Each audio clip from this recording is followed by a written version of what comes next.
முக்கிய செய்தி.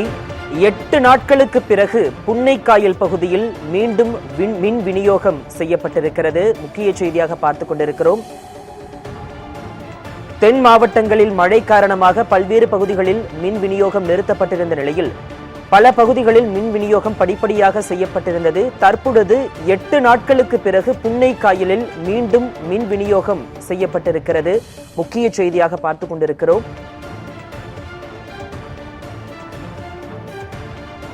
கூடுதல் விவரங்களோடு செய்தியாளர் ஐகோட் இணைகிறார். ஐகோட், 8 நாட்களுக்கு பிறகு தற்பொழுது அந்த புன்னைக்காயல் பகுதியில் மின்சாரம் மீண்டும் கொடுக்கப்பட்டிருக்கிறது. இது தொடர்பான விவரங்களை சொல்லலாம். வணக்கம் சூர்யா. தென் மாவட்டங்களில் கனமழை வெள்ளம் மிகவும் புரட்டி போட்டிருந்தது. குறிப்பாக கடந்த வாரம் ஞாயிற்றுக்கிழமை பெய்த தொடர் கனமழை காரணமாக தென் மாவட்டங்களில் கடுமையான வெள்ளப்பெருக்கு ஏற்பட்டது.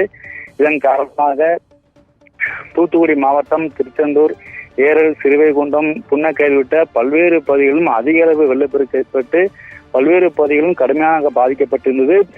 பல்வேறு பகுதிகளிலும் சாலைகள் துண்டிக்கப்பட்டு போக்குவரத்து முற்றிலுமாக முடக்கப்பட்டிருந்தது.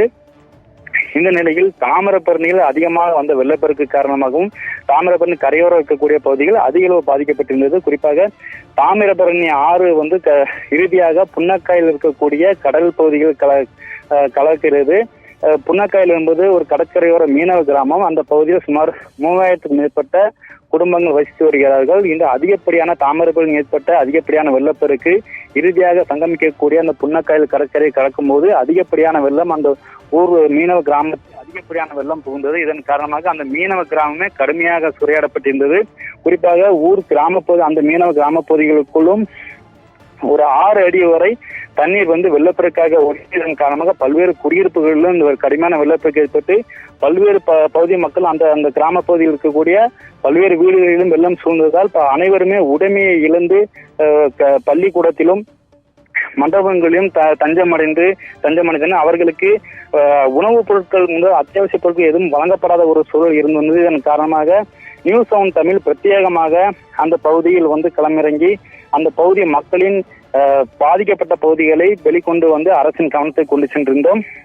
குறிப்பாக நமது நியூஸ் ஆன் தமிழ் தொலைக்காட்சி நிர்வாக ஆசிரியர் தியாகச்சம்மல் தலைமையில் சுமார் 5க்கும் மேற்பட்ட குழுவினர் கடல் மார்க்கமாக புன்னக்காயல் பகுதிக்கு சென்று அந்த பகுதி மக்களின் வெள்ளம் பாதித்து அந்த பகுதி மக்கள் கஷ்டப்படக்கூடிய ஒரு சூழ்நிலை, உணவுக்கு வழியின்றி தவிக்கக்கூடிய அந்த பகுதி மக்கள் நிலையை அரசின் கவனத்துக்கு கொண்டு சென்று அந்த பகுதிக்கு உரிய நடவடிக்கை எடுப்பதற்காக பல்வேறு கட்ட முயற்சிகளை மேற்கொண்டிருந்தோம்.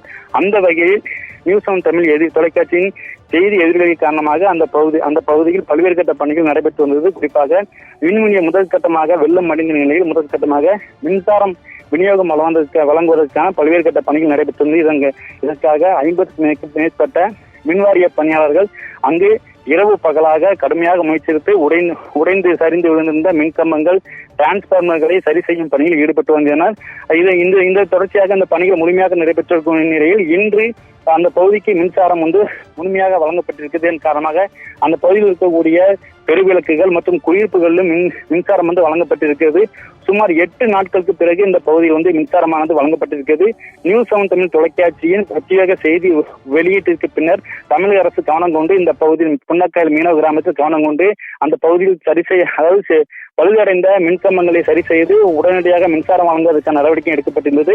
தூத்துக்குடி மாவட்ட ஆட்சித்தலைவர் லட்சுமி மின் வாரியத்திற்கு உடனடியாக தகவல் தெரிவித்து இந்த புன்னக்காயல் மீனவ கிராமத்தில் உடனடியாக மின்சாரங்களை பழுது செய்து குடியிருப்பு பகுதிகளுக்கு முதல் கட்டமாக மின் விநியோகம் செய்ய வேண்டும் என்பதும் மாவட்ட ஆட்சி அறிவித்திருந்தார். அதனை அடுத்து இந்த விநியோகமானது இன்று வழங்கப்பட்டிருக்கிறது.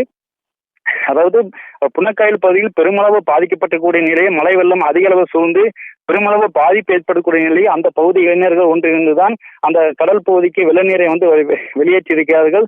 புன்னக்காயல் கிராமம் பற்றி அந்த மீனவ கிராமத்தில் இருந்த வெள்ளம் சூழ்ந்த பகுதிகளை அரசின் கவனத்துக்கு கொண்டு செல்லாத தூத்துக்குடி மாவட்டம் புன்னைக்காயல் பகுதியில் 8 நாட்களுக்கு பிறகு தற்பொழுது மீண்டும் மின் விநியோகம் வழங்கப்பட்டிருக்கிறது. இது தொடர்பான விவரங்களை இணைப்பில் வழங்கியதற்காக நன்றி ஐகோட்.